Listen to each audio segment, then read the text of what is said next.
It's been nearly 2 months since the war in Sudan began, and if this is your first time hearing about it, there's fighting. It's escalated. Millions of lives are hanging in the balance, and officials say more than 700,000 people are now displaced. And even though the conflict seems very far away, there are Sudanese families right here in Metro Atlanta who are waking up each and every day not knowing if their loved ones survived another night. 11 Alive's Latasha Gibbons joining us now in studio.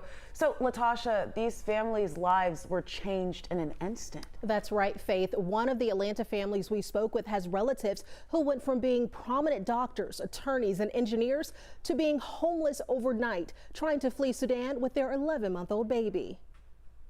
They lost everything. All of a sudden, they woke up with a bomb destroying all the neighborhood. Dr. Reem Ahmed of Atlanta gets emotional as she talks about her family and war-torn Sudan. The first bomb that hit the neighborhood basically cut the power supply.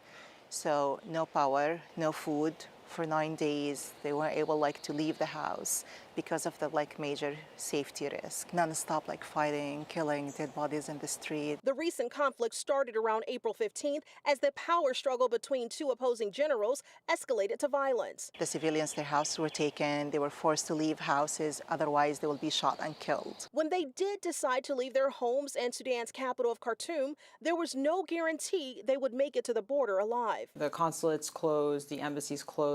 Immigration attorney Hiba Gallup says the other methods, like applying for any type of visa or refugee status, is backlogged at least 6 months, partly due to Afghans fleeing and the war in Ukraine. So applying for humanitarian parole is one narrow option to pursue. If they are approved, then they're allowed to temporarily enter, fleeing essentially what is extreme violence currently in that situation. It's a heartbreaking.